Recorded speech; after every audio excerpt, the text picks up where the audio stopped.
Toxic relationships. Why is it we have so much trouble identifying a truly toxic relationship and then letting it go? Today on Tenacious Thoughts, we are going to talk about what toxic relationships are and, more importantly, how to let them go. Everyone has a story. Everyone has a defining moment. Let me let you in on the secret that led them to their goal. Their strength lies solely in their tenacity. Welcome to Tenacious Thoughts. I am your host, Kimberly, Tenacious T, Tocco.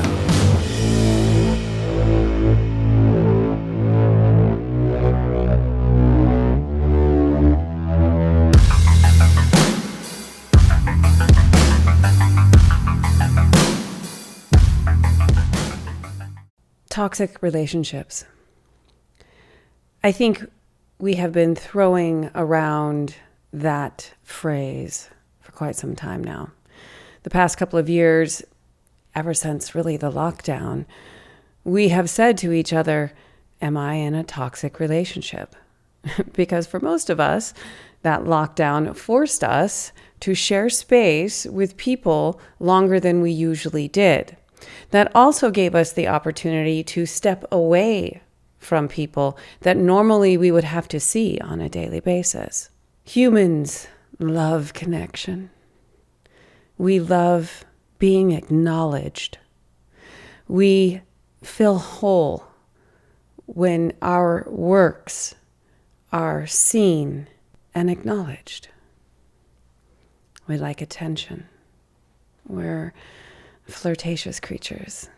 But sometimes in our desperation to fill in those spaces that feel so empty, we tend to settle for a connection or a relationship that does not serve us at all. Let's start with coworkers. Let's start with the corporate relations, the client-professional relationship, the customer relationship. There's the old saying when I was growing up, the customer is always right. Are they? If the customer is always right, does that mean that whatever I say, if I'm the sales associate, is wrong? Does that mean I have to put up with their treatment so I can make a sale? It took me a long time to figure out if it's all about the money, you're on the wrong side. And if it is all about the money, then you really aren't concerning yourself with those thoughts, are you? In every aspect of our lives, if we are stepping forward with our kindest foot, if we are stepping forward with our best intention, then we need to command the same respect back. So yes, if you're in a sales position and your customer, your client, starts treating you in a way that you would never treat someone else, starts treating you in a way that makes you feel less than worthy, you don't need that money. You don't need that sale. Because that's when it becomes a toxic relationship. I get it. Let's say you've got a client.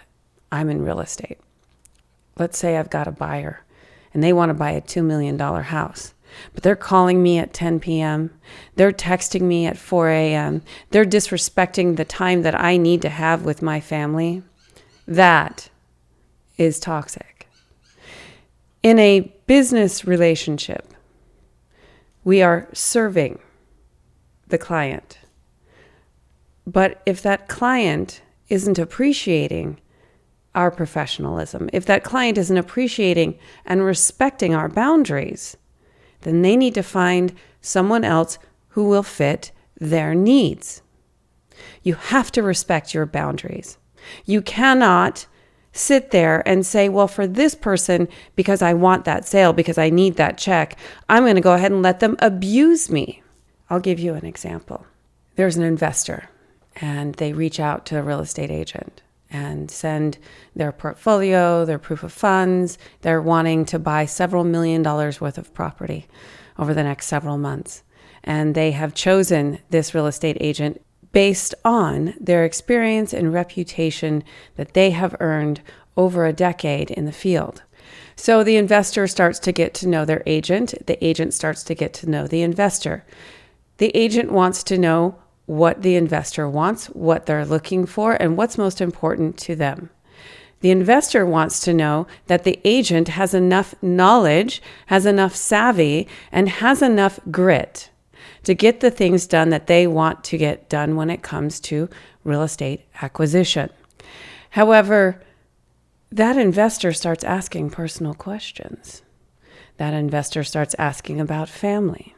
That investor starts asking about what they're doing during their private time. For that particular agent, that's crossing the line. That agent gives that investor a warning in a very polite way. Hey, let's keep the conversation in the group. Let's keep the conversation between these hours. Make sure you get into your portal and check the boxes of the properties you need us to view. Again and again, the investor ignores the requests, and at a certain point, that agent says, okay, this is the amount of money I can make from this investor, but this investor is crossing into my personal space. This investor is coming into my boundaries that I have made very clear. At what point do I compromise my own self-worth for the money? That is a toxic relationship, not only to yourself, but also to the investor, because when you're doing something for someone because you're forcing yourself to do it, instead of actually having the energy and the synergy to work together to make things manifest and happen alchemaically, then you are doing a disservice to that client because you're not the right person for them. Have that frank conversation, have that come to Jesus, and let it go. It is not worth the pain. It is not worth compromising your standards for. Let's take a corporate job, because these ones are harder. When you're an entrepreneur, you get to make your own rules, you get to make your own boundaries. But as an employee in a corporate setting, you don't get that luxury. Let's say you are working at a coffee shop. You are the barista, and the manager is taking the orders. And every once in a while, when that manager hands you a cup, they whisper under their breath, "Can you hurry it up, slowpoke?" Or, "Are you done f***ing off? Get to work." That is toxic language. That is not treating someone as a human being. The best way that a manager should handle that situation is, "Hey, you're getting behind. Can I help you?" Or, "I realize it's overwhelming right now. You can do this. I'll try slowing it down a little bit, and then I'll step in and help you if I need to."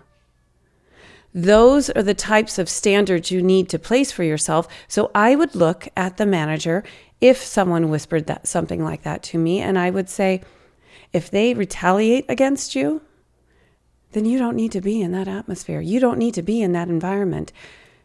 There are plenty of other places who would love to have you. Now, there's also the aspect of going up the ladder and letting uppers know what's going on. That's always a good idea. But you have to stick to your boundaries. You have to stick to your standards. And it goes both ways. Are you truly putting in your best work? Are you truly going after everything you possibly can to serve your employer, to serve yourself if you're an entrepreneur? If you're setting standards for other people, then you better frickin' live up to those standards. You cannot set a standard for someone else that you yourself cannot meet. So let's get into personal relationships, parent-child relationships, brother-sister relationships, cousins, best friends. Let's not get into lovers just yet. But let's talk about relatives. Let's talk about our friends. We confuse loyalty with obligation. We have a friend that has been in our lives since kindergarten. You have both changed over the years. And at one point, your friend became very bitter with life. And over again, you've done things for them. You've done things together. You've done your best to bring them up out of that victimhood, to bring them up out of that martyrhood. Yet, they're still sitting there. And it's not that they need to heal from it anymore. They've just developed this character of the glass is half full.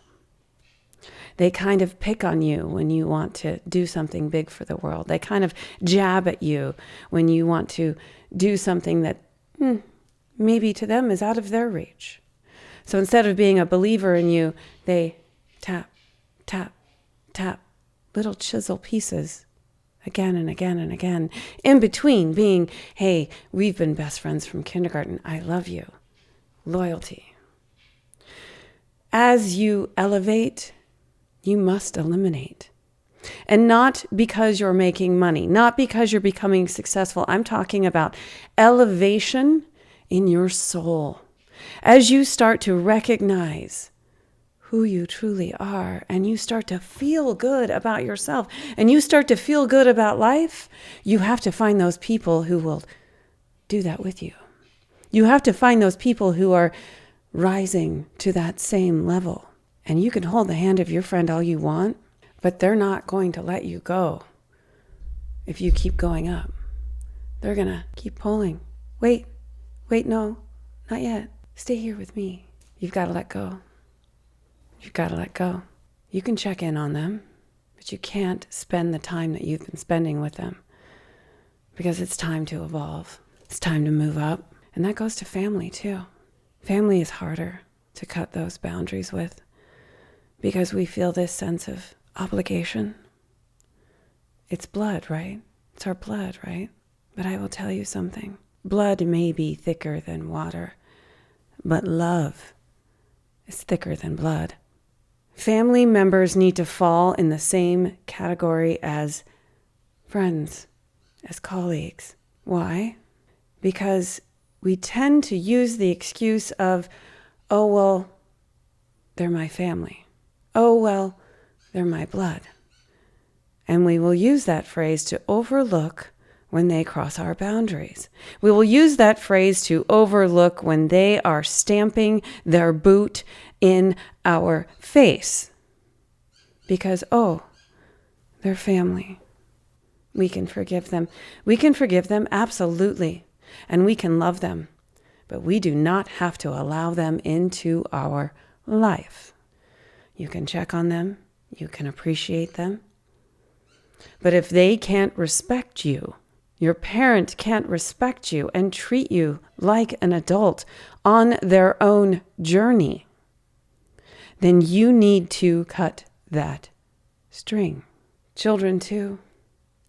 You need to recognize that they have their own journey and you have your own journey. Yes, you brought them into this world, and yes, you can love them and you can guide them, but you have to respect them. You have to respect their choices, especially as an adult.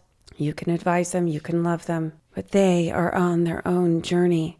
And when you look at each individual person as a journey, then you also see how when they cross your path in your journey, that it needs to align. Because if it doesn't align, it's not the time, as Coach Stormy says. Now let's talk about lovers. The brokenhearted, we want love. We so want love. Our soul only knows love. Our soul only knows unconditional love. That is why our soul chose to come here for the human experience, so that our soul could experience everything else, because it already knows unconditional love. So it wanted to know pain. It wanted to know sorrow. It wanted to know the highs and the lows of love. That being said, our soul still wakes and cries every day for that connection. They say that we have many soulmates. Soulmates from our best friends to our siblings to our lovers. They say there are different levels of soulmates. There's the guardian type soulmate. There's the bonded soulmate. And then there's the God spark, the divine match, where the energies are exactly the same. Yet, even with two energies that are exactly the same, like magnets, if they are facing the wrong way in polarity, They will push each other away. Even with the most perfect and divine match, you have to set boundaries. You have to set standards. You cannot love yourself less than how much you love that person. And that is the key right there. When you love yourself enough to recognize the way someone else is loving you, then you will truly understand what respect is. Then you will truly understand faith and dedication to each other. There are different levels of passion. There are different levels of compassion, of empathy. There are different ways to love each other. But there is one definite way to identify a toxic relationship. And that is, are they giving back to you as much as you're giving to them? If you're waking every morning and you're making the effort to, good morning, how are you? I love you. What can I cook for you today? What can I make for you today? And if on your sad days, if on your days where you haven't said anything, they're coming to you and saying the same thing, if you're reciprocal of serving each other, then that is a bond that is growing. But if you find that you are always the one reaching out, if you find that you are always the one making the effort to spend time with each other, if you find that you are always the one waiting on them, that is a toxic relationship. Look in the mirror and look at yourself and ask yourself, would you ever treat someone the way that that person is treating you? And vice versa. Are you the one being toxic to your lover? Ask yourself that question. If you have recently upset someone, you need to sit down and look in the mirror and say, okay, if someone did that to me, how would I react? It's reciprocal. You get back what you give. And sometimes you don't get back anything at all, but what you give made you feel good enough that you were able to walk away and leave it there. And that's the key. When you start recognizing that it's not giving back to you what you need, then give them love and walk away. It is time. It is time to move on. And that's when we get to the most toxic relationship you can ever have. In this subject of toxic relationships, I'm going to cover the most toxic relationship you can ever have is with that person in the mirror. I want you to really consider what I'm saying. There was a time, many times actually, that I would get up on my bathroom counter and I would put my feet in the sink and I would stare right into the eyes of that girl. And I would say, I hate you. You are stupid. You are ugly. I would say those things to her over and over again because I had failed at something, or something broke, or I lost something, or in my worst moments, when I lost my son, I blamed myself. That is the most toxic relationship you can have. And that, ironically, is also the most difficult relationship to repair. You don't have to save the world. You don't have to save your friend. You don't have to save anyone. It took me years to discover the only person I need to save is myself. I was the one so broken. And I was distracting myself by taking on other people, by taking on projects, by taking on more work, so that I was so busy, I wouldn't look at that girl in the mirror that I didn't like. And then I found forgiveness for myself. And once I found forgiveness of myself, for myself, I began to grow. I began to flourish. I began to love that girl. She's a badass. She can do anything she sets her mind to. She can find joy. She can push through dark moments. She can talk to other people who have been in those same shoes. She's an ordinary girl who can accomplish extraordinary things. That's what I needed to learn. I needed to cut off my own toxic relationship with myself and build a new one. Build a new one with someone I adored. Build a new one with that beautiful creature smiling back at me in the mirror saying, "Good job." Or saying, "I know today was rough, but you made it through. I'm so proud of you." Or saying, "Yeah, you look a little crappy today, but that's okay. Tomorrow you can shower. Tomorrow you can put on some makeup. Tomorrow you can dance in the kitchen." Everything has a way of working itself out. So remember, write down your boundaries. Write down your standards. Write down who you want to be when you look in that mirror. And love that person. Respect that person enough to stick with those standards and boundaries. Cut out that toxic shit from your life. New people will come in. New opportunities will come in. New life will come in, new communities. You're not alone. This is Kimberly, Tocco, Tenacious T, with tenacious thoughts.